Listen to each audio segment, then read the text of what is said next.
Meus irmãos, que a graça do Senhor Jesus seja com todos vós, amém. Eu gostaria de agradecer ao conselho da igreja, na pessoa do seu pastor, presidente, o reverendo Milton, o convite para que pudesse estar aqui com os irmãos, trabalhando nesta conferência para jovens, e também a oportunidade de poder passar o dia do Senhor com os irmãos e estudarmos juntos a palavra de Deus. Eu trago comigo um abraço e também uma palavra da nossa igreja de oração e também de comunhão que nós temos Aracaju e Vitória, as igrejas de Aracaju e a igreja em Praia do Canto. Rogando a Deus que continue a fortalecer o trabalho aqui e que nós possamos nos fortalecer em oração e também cooperação, sabendo que no Senhor o nosso trabalho jamais será em vão. Eu louvo a Deus por ter me dado a oportunidade de retornar mais uma vez a esta igreja, e peço a Deus que continue a fortalecê-los e abençoá-los, pelo que também peço aos irmãos que continuem orando por nós, para que Deus nos ajude, para que nesta caminhada sejamos fiéis, encontrados fiéis no cumprimento do nosso chamamento e missão. Então nós vamos dar prosseguimento ao estudo que iniciamos pela manhã no livro do profeta Ageu. Eu peço aos irmãos que abram comigo a palavra em Ageu. Agora nós vamos para o capítulo de número 2. O que vimos no capítulo de número 1 foi o chamado ou comissionamento do profeta Ageu para pregar para o povo de Judá em um tempo extremamente necessário. E, na verdade, a palavra de Deus sempre atinge os seus objetivos, porque ela não volta vazia. Deus então levanta o profeta para que ele leve a palavra e pregue a palavra do Senhor, para que o seu povo então torne para os caminhos, ou volte-se para o caminho do Senhor. O cenário então que Ageu encontra é do povo retornando para a terra, depois de um longo período de cativeiro. O povo então tem a obrigação, a partir do seu governador e sumo sacerdote, de reconstruir o templo e depois reedificar os muros da cidade. Depois então o povo iria se preocupar com as suas casas. As dificuldades elas surgem, a obra é embargada por um tempo e o desânimo toma conta da nação. Por 17 anos eles não fazem aquilo que o Senhor lhes ordenou. E na realidade eles começam a dizer que não tinham tempo para aquilo, que não era chegada ainda a hora. O Senhor então levanta o profeta Ageu e ele desenvolve o seu ministério juntamente com outro profeta, Zacarias, para dizer que eles tinham muito tempo de sobra, mas eles estavam agindo da forma errada. A motivação deles não era a correta, eles estavam desobedecendo ao Senhor e eles estavam cobrindo as suas casas, eles estavam edificando as suas casas. Ageu então é levantado, o Senhor manda o profeta para dizer ao povo: considerem o passado de vocês. Lembrem-se que um dia seus pais andaram em obediência e que a desobediência depois levou-os ao cativeiro, e eu estou trazendo-os novamente à terra. Lembrem-se e considerem: eu sou o Senhor da história, vocês devem me servir e me adorar. Então, quando nós chegamos no final do capítulo 1, nós percebemos que a obra toda da graça de Deus, através da pregação da sua palavra, foi trazer reforma para Judá, a nação de Jerusalém. E o Senhor então, ele inclinou o coração do governador Salatiel, ou Zorobabel, melhor falando. Ele inclinou o coração de Josué, o principal sacerdote, e todo o resto do povo para que atendessem à voz do Senhor. Está no versículo 12 do capítulo 1. E eles então ouviram a voz de Deus, as palavras do profeta, as quais o Senhor, seu Deus, havia entregado para o povo. A partir daí então nós começamos a perceber as mudanças começando ou iniciando no meio do povo. Elas começam a acontecer, as mudanças elas surgem. Chegamos no capítulo 2. No capítulo 2 então o que é que nós vemos?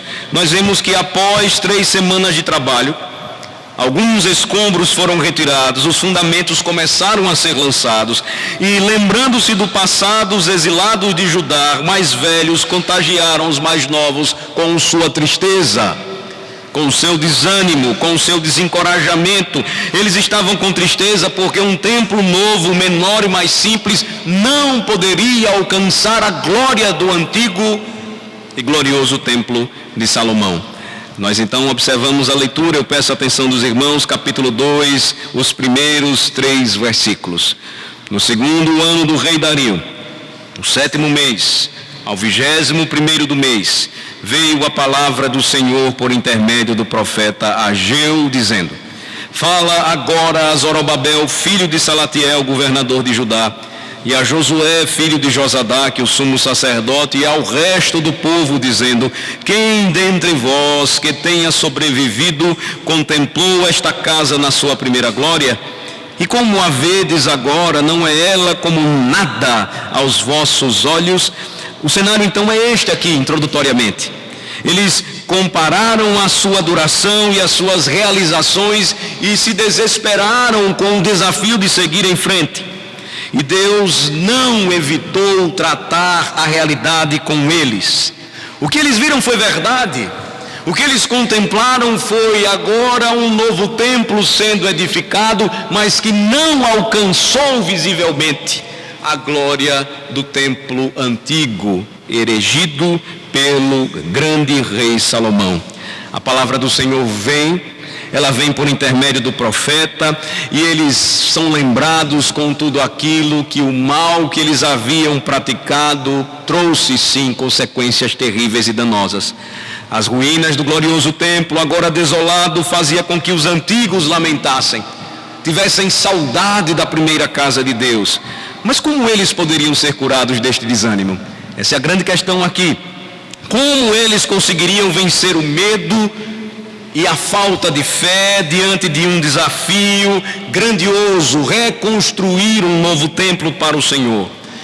A resposta então ela é dada quando nós chegamos no capítulo 2 e vemos que eles só poderiam conseguir isto com a ajuda do Senhor dos Exércitos. Versículo de número 4, então nós aprendemos que o primeiro passo então revelado pelo Senhor através do profeta para que aquele medo, desapontamento, desânimo, desencorajamento fosse vencido era a consciência que eles precisavam recobrar da presença de Deus. Versículo de número 4, portanto, nos diz a palavra do Senhor: ora, pois, sê forte, Zorobabel, diz o Senhor, e sê forte, Josué, filho de Josadaque, o sumo sacerdote, e tu e todo o povo da terra, sê forte, diz o Senhor, e trabalhai, porque eu sou convosco, diz o Senhor dos Exércitos. Notem, a primeira, então, ordem dada pelo Senhor.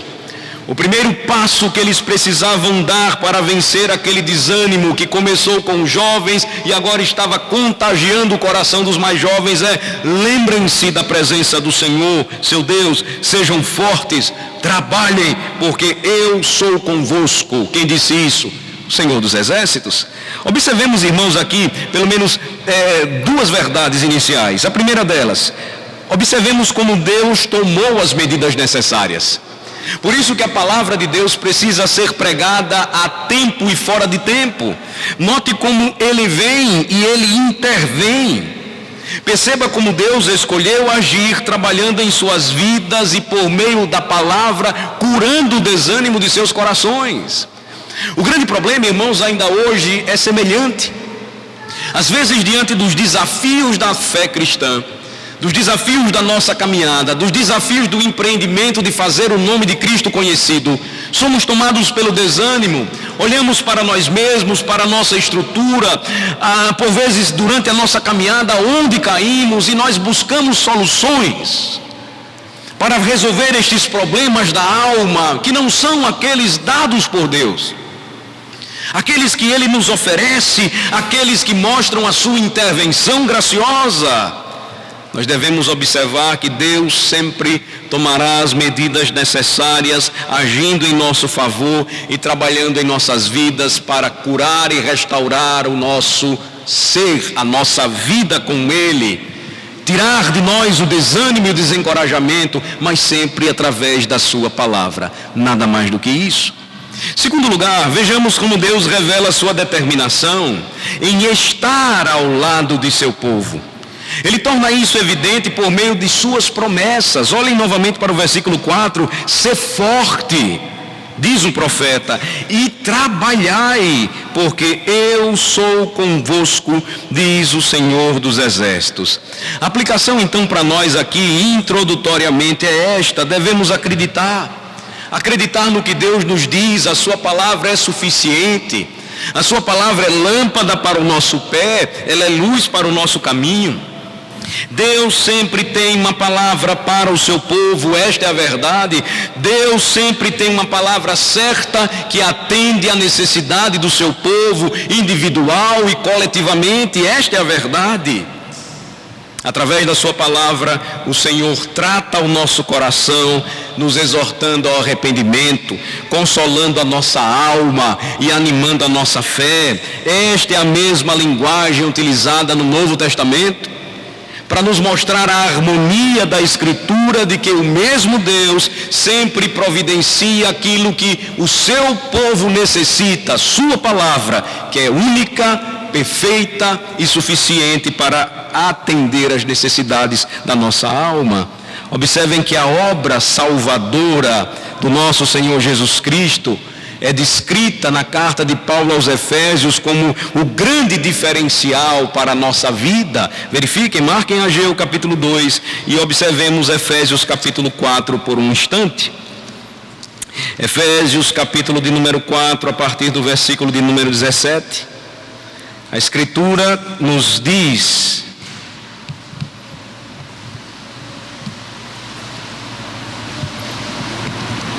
a presença de Deus é a primeira iniciativa que Ele toma, sempre por meio do ministério da palavra, para curar o desânimo de seu povo. Efésios 4, versículos de 17 a 24, nós lemos a palavra do Senhor que diz: isto, portanto, digo e no Senhor testifico, que não mais andeis como também andam os gentios, na vaidade dos seus próprios pensamentos, obscurecidos de entendimento, alheios à vida de Deus, por causa da ignorância em que vivem, pela dureza do seu coração, os quais, tendo se tornado insensíveis, se entregaram à dissolução, para com avidez cometerem toda sorte de impureza. Mas não foi assim que aprendestes a Cristo, se é que de fato tendes ouvido e nele fostes instruído, segundo é a verdade em Jesus, no sentido de que, quanto ao trato passado,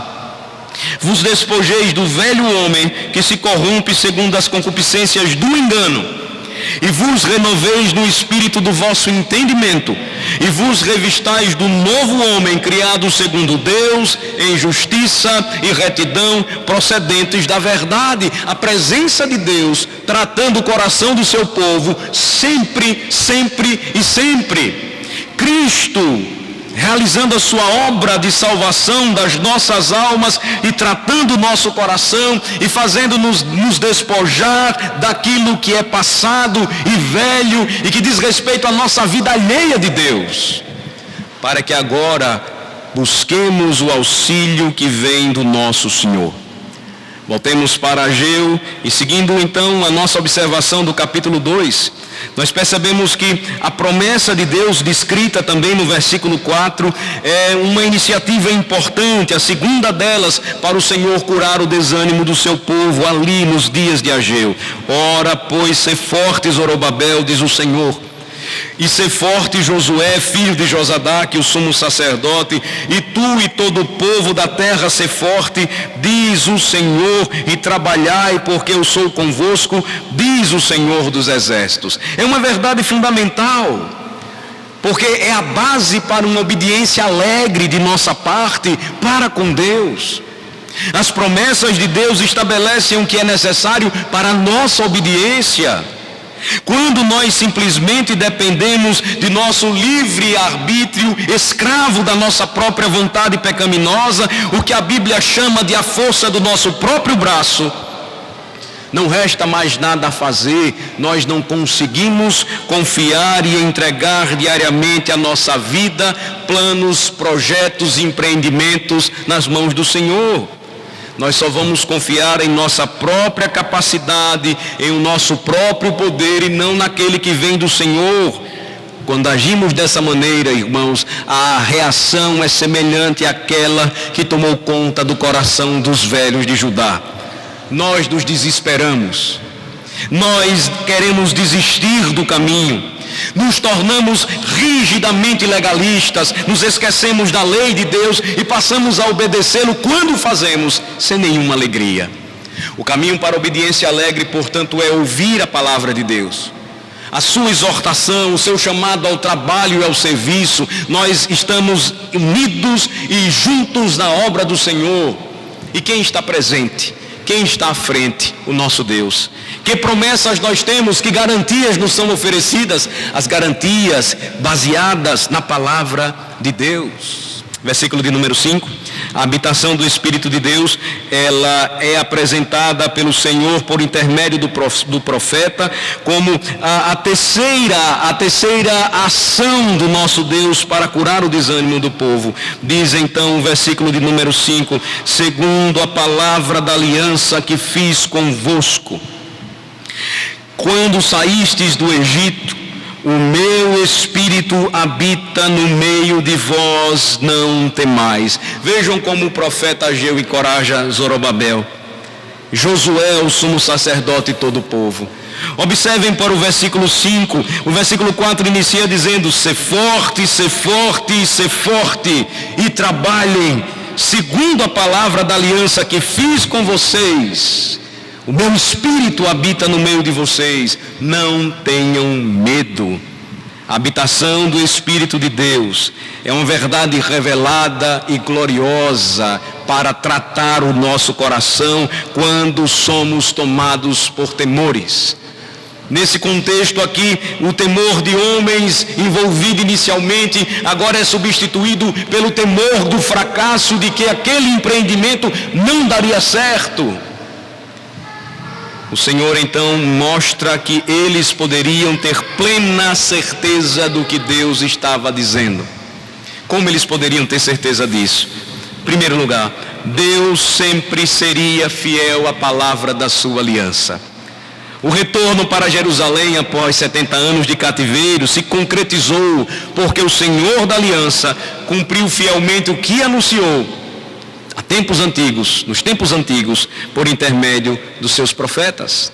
Segundo lugar, seu Santo Espírito sempre habitaria no meio do seu povo. Ele diz no final do versículo 5: o meu Espírito habita no meio de vós. As nações ao redor de Israel tinham seus deuses fixos, nas cidades ou aldeias, representados por ídolos esculpidos por mãos humanas. Eles se tornavam semelhantes aos ídolos. Estes ídolos não os acompanhavam, não seguiam com eles nas batalhas ou nas conquistas ou nos empreendimentos. Deuses falsos ídolos. O Senhor então lembra que, diferentemente dos deuses falsos dos homens, somente Israel adorava um Deus vivo e verdadeiro.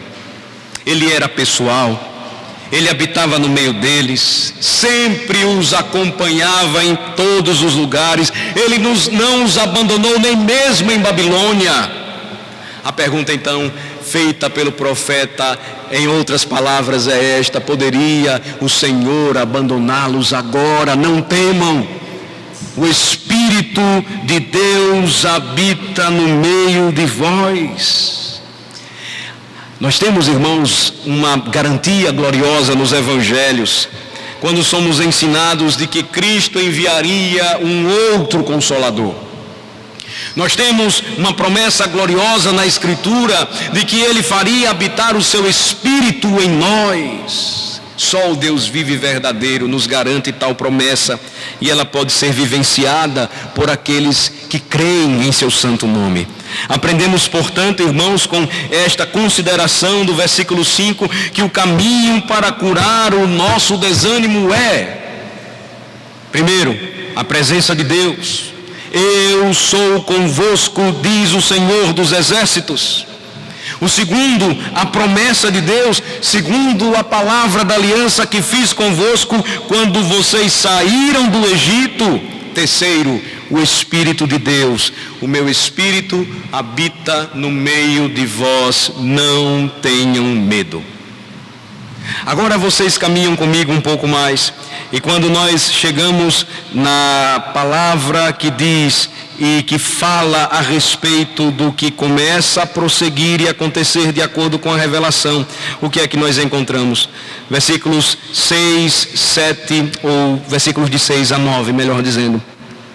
Pois assim diz o Senhor dos Exércitos: ainda uma vez dentro em pouco farei abalar o céu, a terra, o mar e a terra seca. Farei abalar todas as nações, e as coisas preciosas de todas as nações virão. E encherei de glória esta casa, diz o Senhor dos Exércitos. Minha é a prata, meu é o ouro, diz o Senhor dos Exércitos. A glória desta última casa será maior do que a da primeira, diz o Senhor dos Exércitos. E neste lugar darei a paz, diz o Senhor dos Exércitos. Notem como a repetição, ela não é sem sentido. O Senhor fala a palavra por intermédio do profeta e diz quem está enviando a palavra: o Senhor dos Exércitos. Outro terrível mal passa então a ser combatido e tratado pelo Senhor aqui, que sempre acompanhou os filhos de Deus, que se chama ansiedade na Escritura Sagrada. Jesus Cristo trata sobre isso, dizendo: não andem ansiosos por coisa alguma. Por que razão? A ansiedade faz parte da nossa estrutura, porque somos pecadores. Esta sempre acomete os crentes em geral. Esta antecede momentos de perigo, reais ou imaginários, e é marcada pelas alterações e pelas sensações que nós sofremos. Quando nós nos esquecemos do Deus a quem servimos, o que nós vemos então no livro de Ageu? Que como Deus revela suas promessas, mostrando as verdadeiras, Ele conforta e consola o seu povo para que este não viva ansioso enquanto peregrina. Versículo de número 7, a primeira promessa apresentada por Ele, para curar o pecado da ansiedade, tão comum em nosso meio ainda hoje, eu irei abalar as nações, versículo 7. Pois assim diz o Senhor dos Exércitos, versículo 6, ainda uma vez dentro em pouco farei abalar o céu, a terra, o mar e a terra seca. Versículo 7, farei abalar todas as nações. Os pós-exilados, eles perguntavam a si mesmos excessivamente sobre o futuro. Eles temiam o que poderia vir, o que poderia acontecer. Consequentemente, medo, temores, nervosismo, ansiedade os acometiam. Deus então apresenta mais uma vez a solução certa, cirurgicamente perfeita para suas almas. Suas mentes necessitavam se fixar naquilo que Deus estava revelando, naquilo que Deus havia prometido para eles: eu irei abalar todas as nações. Esta é uma referência aqui importante, irmãos, porque traz à nossa mente um lembrete histórico, nos faz lembrar daquilo que Deus sempre fez na história em favor de seu povo. Por exemplo, nós lembramos no tempo do Egito, lembramos como Deus agiu na história em favor do seu povo. O seu trabalho passado, então, é uma referência clara para que o povo não temesse, não se deixasse tomar pela ansiedade, porque ainda mais uma vez, diz o versículo 7, eu farei abalar todas as nações, assim como já fiz isso com o céu, com a terra, o mar e a terra seca. Assim como eu já realizei grandes e poderosos feitos em favor do meu povo, eu farei novamente. Vocês precisam confiar mais uma vez em minha palavra. Notem que quando o Senhor diz isso ao povo de Jerusalém, Ele está lembrando aquilo que frequentemente retrata na Bíblia o claro sinal do juízo de Deus sobre as nações. Versículos 6 e 7, eu vou abalar o céu, eu vou abalar a terra, eu vou fazer isso com o mar também, eu vou fazer isso com o chão seco, eu vou fazer isso com todas as nações. O Senhor então está nos mostrando a imensidade da sua glória e do seu poder, para que mais uma vez possamos entender quem verdadeiramente Ele é. A promessa de número 2 apresentada aqui, ainda no versículo 7, é: eu vou encher de glória esta casa. Vocês estão achando que a glória da primeira casa não poderá mais ser recuperada? Não será mais conquistada? E versículo 7 então diz: farei abalar todas as nações, e as coisas preciosas de todas as nações virão, e encherei de glória esta casa, diz o Senhor dos Exércitos. Ele prometeu. Coisas preciosas de todas as nações viriam para Jerusalém. Observem que isso é descrito em Esdras capítulo 6, versículos 13 a 15. Vamos voltar para lá e vamos apenas considerar aqui esse ponto histórico. Esdras capítulo 6, quando nós observamos a palavra do rei, o seu decreto, de que a obra não fosse interrompida, a obra desta casa de Deus, versículos de 13 a 15, nós lemos o seguinte. Nós lemos que, em um sentido imediato, os gentios deveriam ser vistos pelo povo de Jerusalém como tendo um papel importante a ser desempenhado no cumprimento dos propósitos de Deus. Dario não temia ao Senhor, mas Deus usou um rei ímpio para cumprir os seus propósitos. E este mesmo rei lançaria provisões para que a glória daquela casa fosse maior do que a da primeira. Versículos 13 a 15. Então Tatenai, o governador daquém do Eufrates, Setar-Bozenai e os seus companheiros assim o fizeram pontualmente, segundo decretar o rei Dario. Os anciãos dos judeus iam edificando e prosperando em virtude do que profetizaram os profetas Ageu e Zacarias, filho de Ido. Edificaram a casa e a terminaram segundo o mandamento ou o mandado do Deus de Israel e segundo o decreto de Ciro, de Dario e de Atarxerxes, rei da Pérsia. Acabou-se esta casa no dia 3º do mês de Adar, no 6º ano do reinado de Dario. Observem que a Escritura revela que a glória daquela casa seria restaurada. De que maneira? Deus iria colocar coisas preciosas de todas as nações. Dario decretou que nada faltasse, que todos os recursos necessários fossem destinados para aquele empreendimento. O que acontece, irmãos, na realidade, quando nós olhamos a realidade, ou olhamos a situação de Jerusalém naqueles dias, é que eles estavam se esquecendo de tudo que Deus havia feito por eles. Mais uma vez, o temor da situação, o olhar mais para as circunstâncias, o não caminhar pela fé, os fazia então esquecer que Deus estava providenciando tudo. O que nós olhamos, irmãos, é que esta promessa, ela ganha uma extensão ainda maior. 500 anos depois, Herodes o Grande fez o mesmo quando ordenou a ampliação e o remodelamento deste templo. E o que o Senhor Jesus Cristo viu em seus dias, quando desenvolveu o seu ministério, foi um templo muito maior e mais glorioso do que aquele dos dias de Salomão, ou dos dias da reestruturação. Agora o Senhor estava mostrando que as coisas preciosas de todas as nações, elas de fato iriam para lá.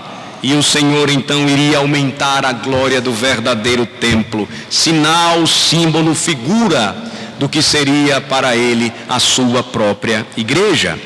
Voltemos para Ageu capítulo 2 e agora vejam que a promessa de número 3 diz que o Senhor faria isto, curando o seu povo, trazendo paz para o seu povo.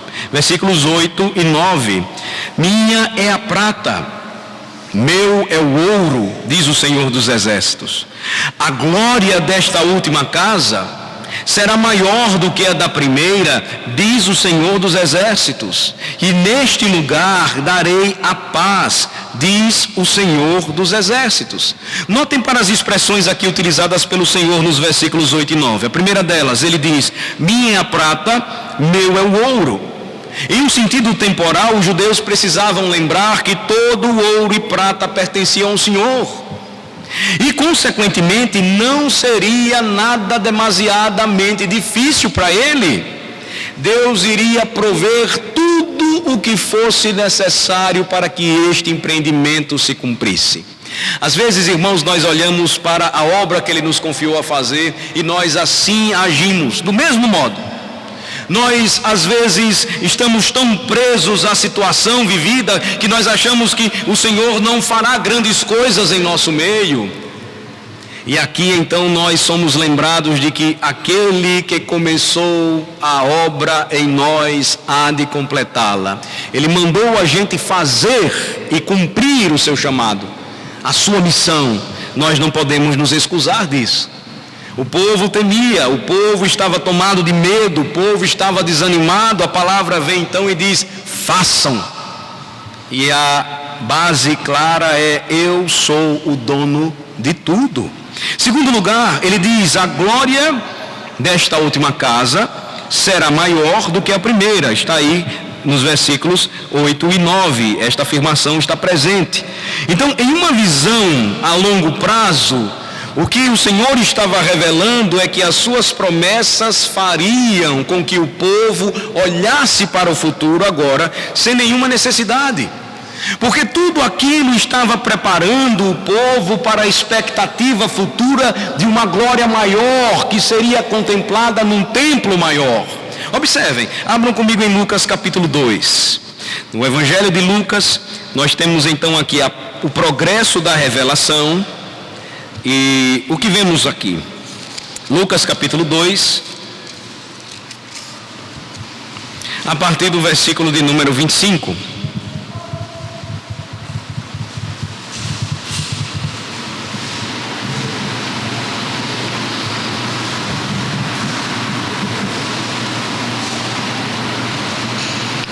Havia em Jerusalém um homem chamado Simeão.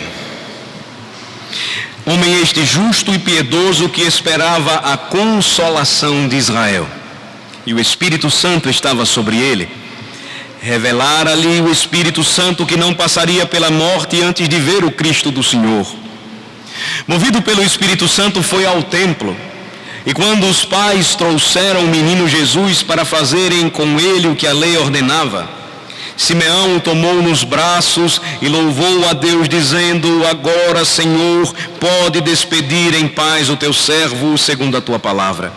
Porque os meus olhos já viram a tua salvação, a qual preparaste diante de todos os povos, luz para a revelação aos gentios e para a glória do teu povo de Israel.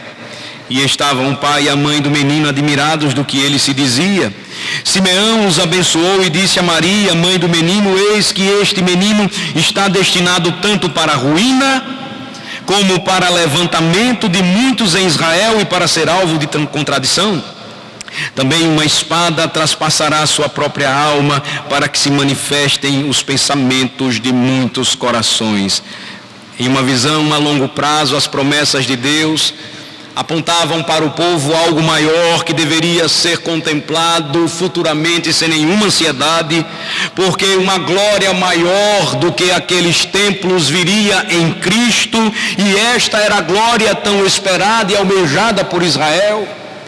De modo que quando nós caminhamos mais e percebemos o progresso da revelação, e os discípulos então precisam saber o que haveria de vir nos últimos tempos, nós precisamos pensar muito bem a respeito do que Cristo estava falando. Porque ele disse que nos últimos dias aquele templo final ampliado, maior, ele iria cair.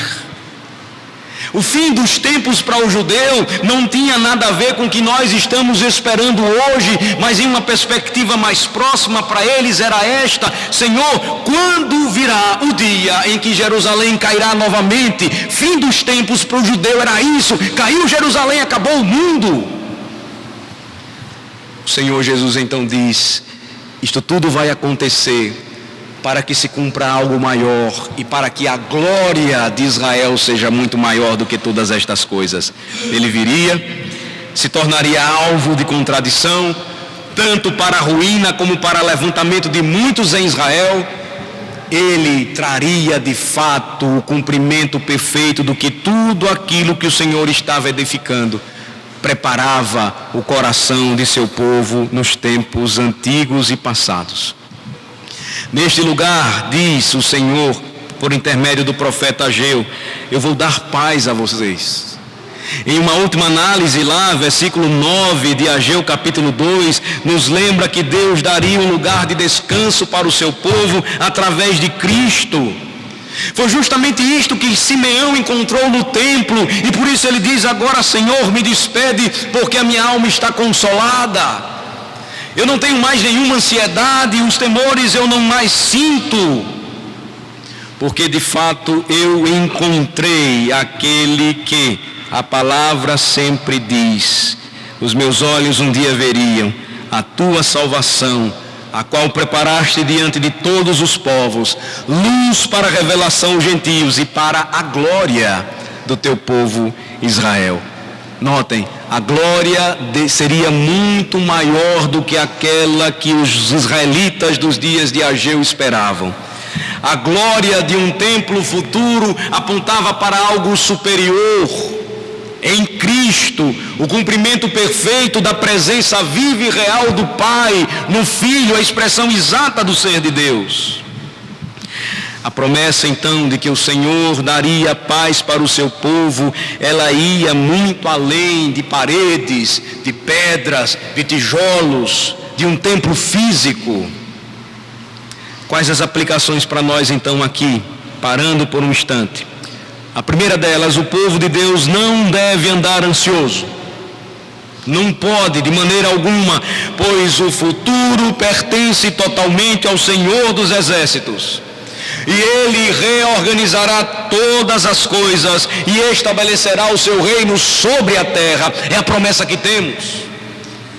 Então, todas as vezes que tentados formos pela ansiedade do nosso próprio coração, de achar que as promessas de Deus não vão se cumprir, de que o nosso problema sempre é maior e este é um grande e terrível pecado nosso, olhemos para o que a Escritura nos diz.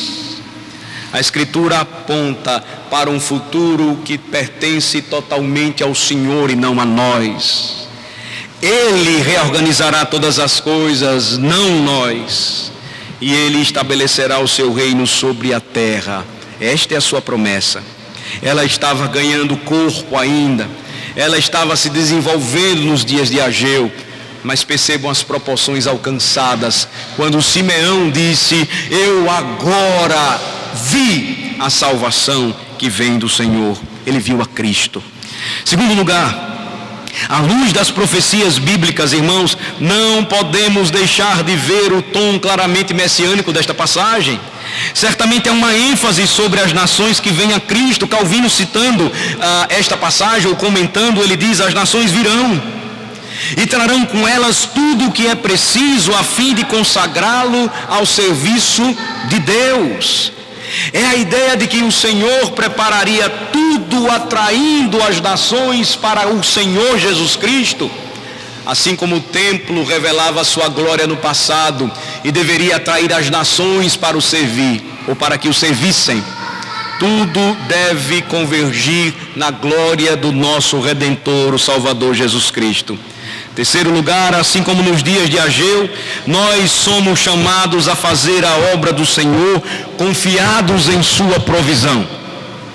A Escritura diz: minha é a prata, meu é o ouro, diz o Senhor dos Exércitos. E a grande razão por que, irmãos, muitas vezes a missão da igreja não avança, é porque nós somos desobedientes.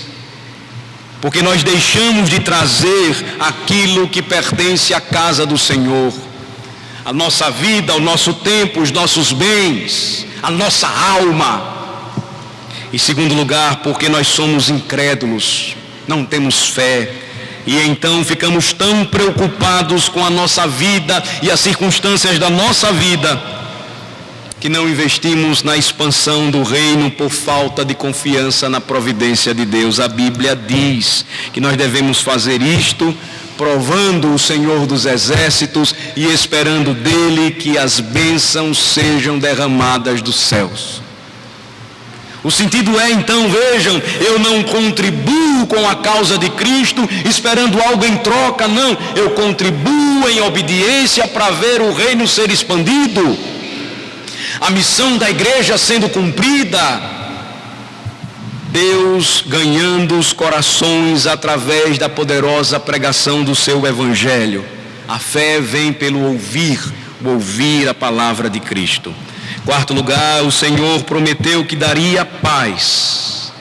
No hebraico, a palavra tão conhecida nossa, o shalom de Deus, ele daria paz ao seu povo. Segundo a Bíblia, o sentido pleno e real desta palavra paz, ela é muito maior do que com qualquer conceito que nós possamos ter. O shalom de Deus para o seu povo só pode ser experimentado em Cristo, verdadeiramente nele. Lembremos de suas palavras: deixe-vos a paz, a minha paz vos dou, não vou lá dou como o mundo a dá, não se turbe o vosso coração e nem se atemorize. Se nós entendermos o significado verdadeiro do shalom de Deus, que só tem sentido real na pessoa de Jesus Cristo, não seremos tomados pelos temores tão próprios da nossa natureza pecaminosa, e o nosso coração não se deixará tomar pelas tribulações tão comuns da nossa vida. A conclusão, irmãos, é esta. A conclusão é que nada que construímos neste mundo, família, bens, trabalho, nada disso a parte de Deus dura. Um dia, a Escritura diz, o transitório será substituído pelo eterno. Um dia, a Escritura diz, Deus removerá aquilo que é temporal e reestabelecerá o reino e em sua plenitude para todo sempre, onde ele atrairá todas as nações para que o sirvam.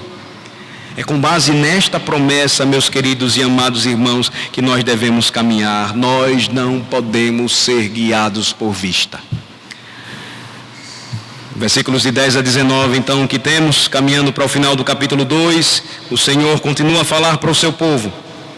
Nos versículos de 10 a 17, ele diz que confiar naquilo que fazemos de bom nos levará a presunçosas conclusões. Observem o versículo de número 10 ao versículo 17. Ao 24º dia do mês 9, no segundo ano de Dario, veio a palavra do Senhor por intermédio do profeta Ageu, dizendo: assim diz o Senhor dos Exércitos, pergunta agora aos sacerdotes a respeito da lei. Se alguém leva carne santa na orla de sua veste e ela vier a tocar no pão ou no cozinhado ou no vinho ou no azeite ou em qualquer outro mandamento, ficará isto santificado? Responderam os sacerdotes: não. Então perguntou Ageu se alguém que se tinha tornado impuro pelo contato com o corpo morto tocar em alguma destas coisas, ficará ela imunda? Responderam os sacerdotes: ficará imunda. Então prosseguiu Ageu: assim é este povo, e assim é esta nação perante mim, diz o Senhor. Assim é toda a obra das suas mãos, e o que ali oferecem, tudo é imundo. Agora, pois, considerai tudo o que está acontecendo desde aquele dia. Antes de pordes pedra sobre pedra no templo do Senhor, antes daquele tempo, alguém vinha a um monte de 20 medidas e havia somente 10. Vinha um lagar para tirar 50 e havia somente 20. Eu vos feri com queimaduras e com ferrugem, e com saraiva em toda a obra das vossas mãos, e não houve entre vós quem voltasse para mim, diz o Senhor. Observem que nada que construímos nesse mundo é duradouro a parte de Deus. O que nós encontramos agora é o povo novamente confiando mais em seu próprio coração do que na graça de Deus. E eles não estavam conseguindo enxergar então o que estava acontecendo, porque eles estavam cheios de presunção em seus próprios corações. O Senhor mais uma vez revela a sua graça, Ele envia o seu profeta. E o seu profeta então prega, e em primeiro lugar ele diz: confiar naquilo que fazemos de bom nos levará a presunçosas conclusões. Observem que nos versículos de 10 a 12, estimulados pelo início do trabalho de reconstrução do templo, alguns passaram a considerar que o seu serviço e as suas obras os tornariam mais santos. O trabalho no templo não poderia fazê-los santos, como também nenhuma coisa sagrada. O Senhor diz claramente. Os sacerdotes são questionados e respondem: claro que não. Se nós fizermos de forma errada, se nós tomarmos as coisas de forma errada, o Senhor não irá nos abençoar.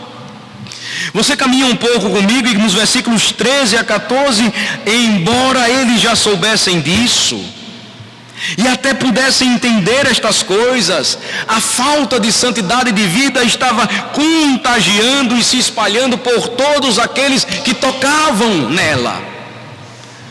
Essa presunção então estava sendo espalhada pelo povo, pela nação, pelas obras de suas mãos. Tudo estava imundo. Ageu pergunta no versículo 13, se alguém que se tinha tornado impuro pelo contato com o corpo morto tocar em alguma destas coisas, ficará ela imunda? Eles respondem sim. E então Ageu conclui: assim é este povo, assim é esta nação perante mim, diz o Senhor. Assim é toda a obra das suas mãos, e o que ali oferecem, tudo é imundo. Ageu prega e diz: sua única esperança está no Senhor. Por que vocês não estão fazendo isso? Eles não podiam duvidar que não era verdade. Em vez disso, eles deveriam confiar na graça de Deus, que poderia curar a sua presunção. Eles estavam caminhando mal. E para provar isso, versículos 16 e 17, o profeta lembra ao povo de como suas colheitas falharam. Olhem para o que aconteceu com vocês no passado. Lembrem-se de tudo o que eu permiti que vocês vivessem por conta da sua presunção. Antes daquele tempo, versículo 16, alguém vinha a um monte de 20 medidas e havia somente 10.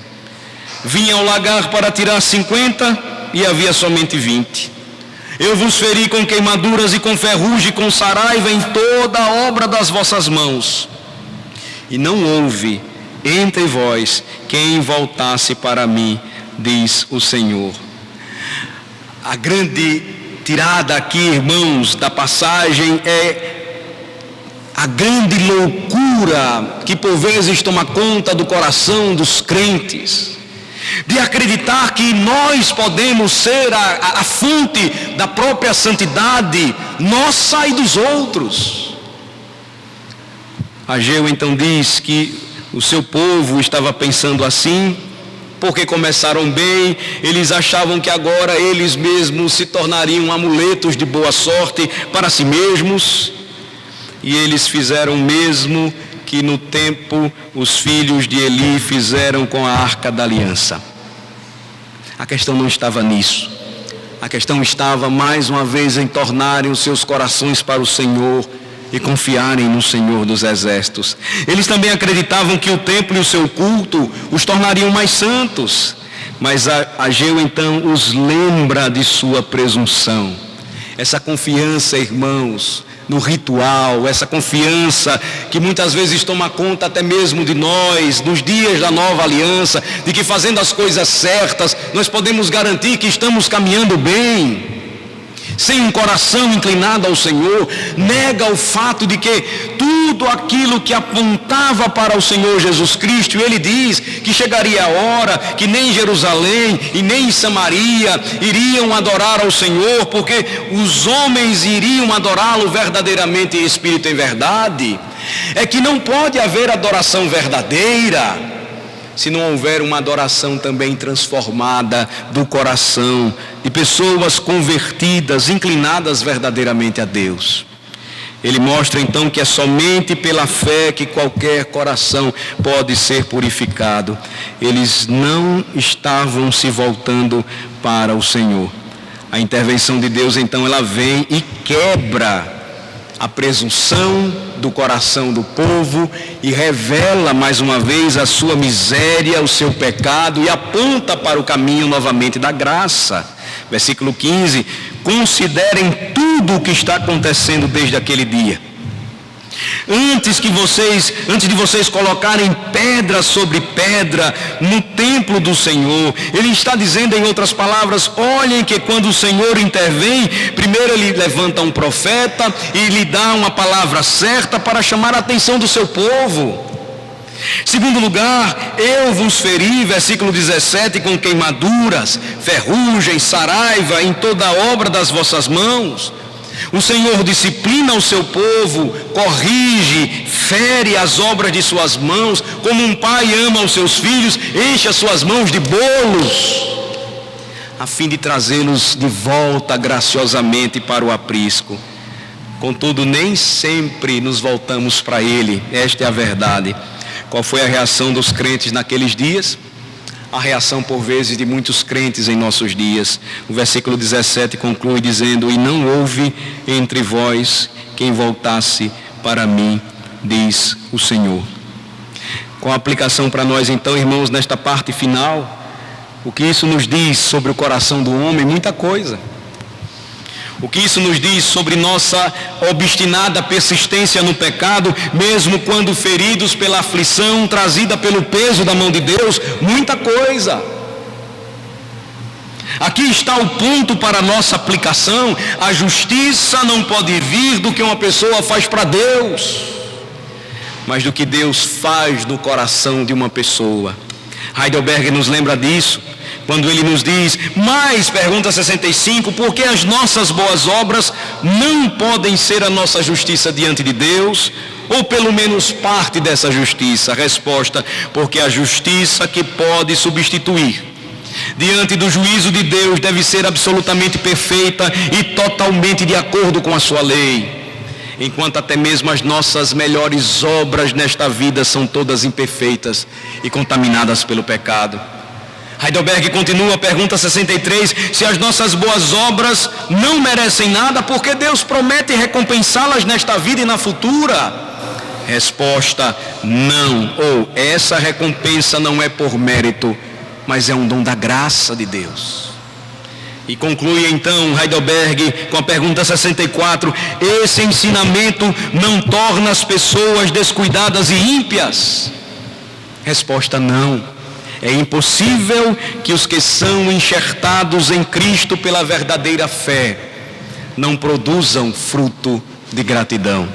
Em outras palavras, irmãos, quando nós olhamos para Ageu, para os nossos catecismos e confissões que ensinam sobre justificação pela fé, pela vida, pela graça, nós não podemos chegar a outra conclusão. A primeira, a fé sempre funciona. A fé salvadora não é mero assentimento intelectual, mas uma firme confiança desempenhada na vida real do crente. Ele confia em Deus, ele deposita a sua fé e confiança em Deus, nas promessas de Deus que são verdadeiras e não falham jamais. Segundo lugar, uma árvore boa dá bons frutos. Se vivemos habitualmente como pessoas egoístas, ignorando a Deus, apreciando o pecado, então não mudamos de verdade, não mudamos realmente e não vivenciamos realmente a graça. O que estava acontecendo com os homens nos dias de Ageu, eles não haviam experimentado verdadeira mudança. E sabem por quê, irmãos? A graça sempre conduz à gratidão, ela não leva à licenciosidade. Porque a graça sempre conduz o coração do crente ao temor ao Senhor, conduz à gratidão. O Senhor diz, ser forte, faça a obra, trabalhe. Ele não faz nunca confiando em si mesmo, mas ele faz em obediência amorosa ao Senhor. A graça nunca torna o homem presunçoso, mas sempre agradecido, porque ele se vê um pecador redimido pela graça de Jesus. Finalmente, nós temos então os versículos 18 e 19. Mais uma vez o profeta diz da parte do Senhor dos Exércitos: considerai, eu vos rogo, desde este dia em diante, desde o 24º dia do mês 9, desde o dia em que se fundou o templo do Senhor, considerai nestas coisas. Já não há semente no celeiro. Além disso, a videira, a figueira, a romeira e a oliveira não têm dado os seus frutos. Mas desde este dia vos abençoarei.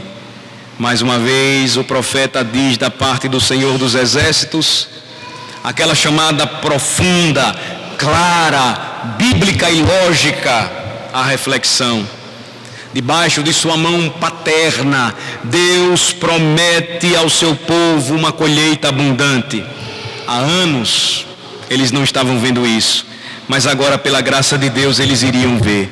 Considerai, eu vos rogo, desde este dia em diante, desde o dia que se fundou o templo do Senhor, considerem estas coisas. Não há semente no celeiro. Além disso, a videira, a figueira, a romeira e a oliveira não têm dado frutos. Mas a partir de hoje, eu vou abençoar novamente vocês. Ageu alegremente anuncia, portanto, a promessa de Deus. Neste cenário nós aprendemos então, irmãos, o que é o progresso espiritual dia a dia. A partir da indicação primeira de como então a restauração, a renovação e a bênção do Senhor viria. Quando o povo, considerando o seu passado, voltasse novamente a sua mente e coração para aquele que é digno de toda a honra, glória e adoração. Nosso Senhor Jesus Cristo nos ensinou a respeito disso. Nos ensinou acerca da vida cristã e das prioridades já estabelecidas por Deus. Portanto, não vos inquieteis dizendo: o que vamos comer? Ou o que vamos beber? Ou com que nos vamos vestir? Os gentios é que procuram todas estas coisas, pois o vosso Pai Celestial sabe que necessitais de todas elas. Buscai, pois, em primeiro lugar o seu reino e a sua justiça, e todas estas coisas vos serão acrescentadas. Eu finalizo, irmãos, lembrando-os que ao invés de confiarmos em nossa capacidade e desempenho, Deus nos dá graça a fim de que olhemos somente para Ele. Esta é uma mensagem importante que nós podemos extrair do estudo do livro do profeta Ageu. Os que confiam no Senhor não devem viver supersticiosamente confiando em coisas santificadas, achando que o cumprimento dos rituais religiosos os tornarão santos. Não. As regras que são obedecidas vão fazer com que eles caminhem mais em santidade. Não. A palavra de Deus nos diz que o Senhor nos chama para caminharmos em humildade diante dEle, para que olhemos somente para Ele com confiança ilimitada, sem reservas, que vivamos sempre com ações de graças. Veio a palavra do Senhor finalmente para Ageu nos versículos 20 a 23, falando mais uma vez para Zorobabel, governador de Judá, e ele diz: farei abalar o céu e a terra. É a promessa final, irmãos. Derribarei o trono dos reinos e destruirei a força dos reinos das nações. Destruirei o carro e os que andam nele, os cavalos e os seus cavaleiros cairão, um pela espada do outro. Naquele dia, diz o Senhor dos Exércitos: tomar-te-ei, ó Zorobabel, filho de Salatiel, servo meu, diz o Senhor, e te farei como um anel de selar, porque te escolhi, diz o Senhor dos Exércitos. Eles precisavam considerar sobre isso. Eles precisavam pensar biblicamente sobre estas coisas. Eles precisavam lembrar que o Senhor, sim, um dia transformaria o que é transitório em eterno. Que toda aquela preparação deveria ser para que eles futuramente olhassem para o Messias prometido a Israel. Que ele iria destruir tronos e reinos para que isto se cumprisse, que ele iria destruir nações, que ele iria esmagá-las pelo poder da sua palavra. E percebam, irmãos, tudo isso apontava para algo muito maior. E que de fato nós ainda gastaríamos muito mais tempo para nos aprofundar e pensar sobre tantas coisas importantes para a nossa alma e para a nossa fé. O tempo não nos permite, mas me permitam apenas fechar todo o assunto lembrando uma coisa importante para todos nós. Não nos esqueçamos, a escolha de Deus sempre prevalece. As suas profecias sempre iriam se cumprir. Ele sempre falou sobre isso, ele sempre cumpriu tudo. Zorobabel foi objeto dessa profecia. Ele seria aquele que reestabeleceria como um anel de selar essa aliança prometida a Davi. A linhagem não seria quebrada. E finalmente, ela estaria ligada àquele, o Senhor e Salvador Jesus Cristo, o maior filho de Zorobabel. Aquele que descenderia de sua linhagem. Aquele que atingiria todas as proporções anunciadas neste objetivo e importante livro que aponta para esta caminhada de fé do povo de Deus, sem desânimo, com coragem, confiando em Cristo, vencedor, Cordeiro triunfante. De forma que, meus amados irmãos, desânimo e medo, nós devemos sempre obedecer e ouvir a palavra de Deus para lançá-los bem fora de nós. Ansiedade, nós devemos olhar e confiar na promessa de Deus para que ela caminhe bem longe de nós. Presunção quanto ao nosso desempenho, nós devemos abandoná-la e nos lançarmos nas mãos paternais e protetoras de Deus. Amar as coisas em primeiro lugar, nós devemos olhar para os planos de Deus e não nos esquecer que Ele mesmo disse que iria abalar a terra, destruir os reinos e estabelecer um reino inabalável e eterno, porque tudo isso um dia haveria de se cumprir em Cristo. Nós devemos olhar para essas promessas. Nós somos fruto e objeto destas gloriosas promessas. Aqueles a quem Ele escolheu, predestinando-os, chamou-os, santificou-os e os glorificou. Os fez assentar nos lugares celestiais em Cristo. É a esperança que temos. Nada nesse mundo, irmãos, pode ser mais forte do que aquilo que nós encontramos na palavra de Deus. Nada nesse mundo pode dirigir os nossos caminhos, os nossos passos, do que o que nos ensina a palavra de Deus. É a verdade maior. É por ela que nós devemos andar. É sobre as suas promessas que devemos depositar os nossos pedidos e orações, as nossas esperanças e expectativas. Somente assim nós poderemos então entender a mensagem de Ageu para o nosso tempo e perceber que não somos nada diferente daqueles homens, com as mesmas tentações e pecados, mas também com as mesmas palavras e promessas de esperança restauradora da parte de Deus. Creiamos nisso, caminhemos debaixo desta gloriosa verdade, confiemos e marchemos sempre, porque o Senhor estará conosco todos os dias, até a consumação dos séculos. Senhor nosso Deus, abençoa-nos, Senhor, e ajuda-nos em meio à nossa falta de fé. Não somos diferentes dos homens dos dias do profeta, que facilmente foram tomados por desânimo, por temores, e rapidamente queriam desistir. Por vezes nos encontramos assim, Senhor, em nossa caminhada cristã. Nos esquecemos que Cristo já venceu, que a nossa alma já está liberta e que nós somos chamados agora a servi-lo com um coração alegre e grato, porque um dia conhecemos a verdade e ela nos libertou. Um dia o Filho nos libertou e hoje verdadeiramente podemos dizer, estamos livres. Tem misericórdia de nós, Senhor, quando caminhamos assim. Dá-nos a graça de sermos fortes na dependência do Senhor. Livra-nos da presunção dos nossos próprios corações, acreditando que alcançamos alguma justiça e favor e graça diante do Senhor pelo que fazemos. Ajuda-nos, ó Senhor, a voltarmos os nossos olhos somente para Ti. Ao recebermos as Suas exortações, correções paternas, a entendermos que muitas vezes perdemos no mundo porque estamos sendo preparados para algo maior, o céu, o reino celestial.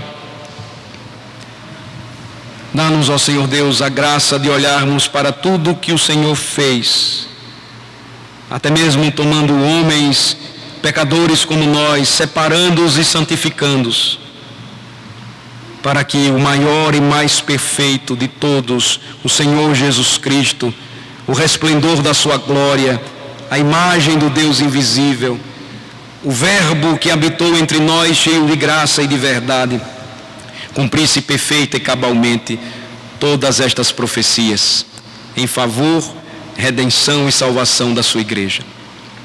Ajuda-nos, ó Senhor, em nossa caminhada como igreja, a jamais desanimarmos, sabendo que o Senhor venceu o mundo e por isso nós devemos seguir adiante. Ajuda-nos, ó Senhor, a considerarmos primeiramente aquilo que é mais importante para nós, lembrando do nosso passado, das coisas antigas, do que o Senhor tem feito por nós, e concede-nos um coração cheio de gratidão e louvor, e um desejo santo de te servir de todo o nosso coração. Abençoa-nos, ó Senhor, porque nesta caminhada sem ti nada podemos fazer, pois muito precisamos de ti. Em nome de Jesus oramos. Amém.